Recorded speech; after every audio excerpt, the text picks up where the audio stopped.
ایک چڑیا کافی دیر سے پرواز کر رہی تھی اور کسی تلاش میں تھی۔ مسلسل پرواز کرنے سے اس کے پر پوری طرح تھک چکے تھے۔ اسے بھوک بھی ستانے لگی تھی۔ اب وہ کوئی محفوظ ٹھکانہ تلاش کر رہی تھی۔ کافی دیر کے بعد اسے ایک گھر نظر آیا جہاں صحن میں ایک چھوٹی بچی ادھر ادھر بھٹکتے چھوٹے چھوٹے چوزوں کو دانہ ڈالنے میں مصروف تھی۔ ننھی چڑیا اس صحن میں اتر گئی اور زمین پر بکھرے دانے چگنے لگی۔ مرغی نے جب اپنے بچوں کے درمیان کسی اجنبی چڑیا کو دیکھا تو وہ ننھی چڑیا کے قریب آ گئی۔ چڑیا اس کی آنکھوں میں چھپے غصے کو بھانپ گئی۔ اسی لمحے وہاں ایک بلی نمودار ہوئی۔ مرغی اور بلی دونوں چڑیا کو ایسے دیکھ رہے تھے جیسے کوئی فتح حاصل کر لی ہو۔ ننھی چڑیا دونوں کے ارادوں کو سمجھ چکی تھی۔ چڑیا ابھی ان دونوں کو دیکھ رہی تھی کہ اچانک وہاں ایک اور شکاری آ دھبکا۔ وہ ایک کتا تھا۔ چڑیا کو دیکھ کر اس انداز میں بھونکنے لگا جیسے مرغی اور بلی کو بتا رہا ہو کہ یہ نیا مہمان صرف میرا ہے۔ چڑیا کو بہت زور کی بھوک لگ رہی تھی لیکن اس نئے شکاری کی آمد پر اور زیادہ گھبرا گئی۔ کتا اب چڑیا کے بہت قریب آ چکا تھا۔ چڑیا کو فوراً کوئی محفوظ جگہ تلاش کرنی تھی۔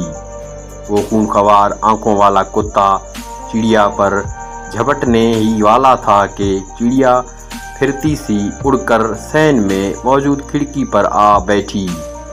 چڑیا دپک کر کھڑکی کے ایک کونے میں بیٹھ گئی۔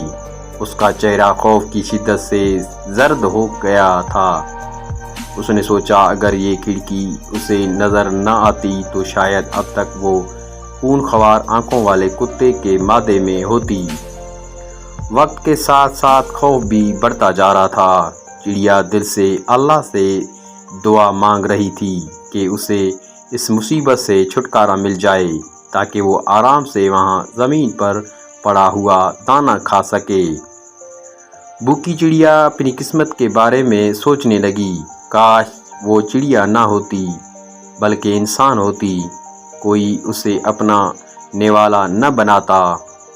اسے ہر وقت اپنی جان بچانے کے لیے دوسرے خونخوار جانوروں سے اپنی حفاظت نہ کرنی پڑتی، آرام سے چین کی زندگی بسر کرتی۔ کوئی کتا یا بلی اسے کھانے نہ آتا اور نہ وہ آج بھوکی پیاسی اس طرح خوف میں رات کاٹ رہی ہوتی۔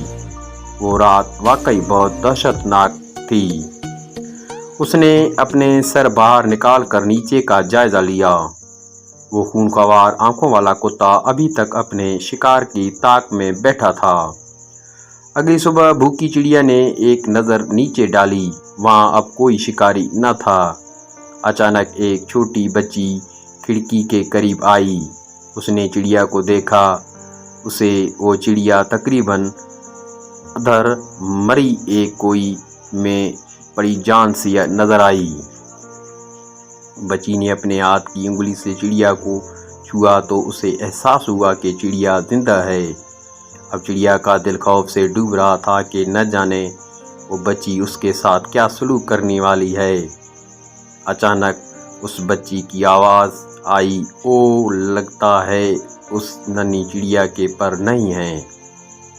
اس پورے جملے کا صرف ایک لفظ چڑیا کے ذہن میں جیسے اٹک کر رہ گیا۔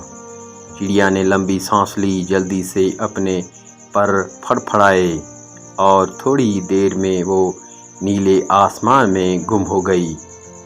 وہ نادان چڑیا اب تک بھولی ہوئی تھی کہ اللہ نے اسے پر کی نعمت سے نوازا ہے جو انسان کے پاس نہیں۔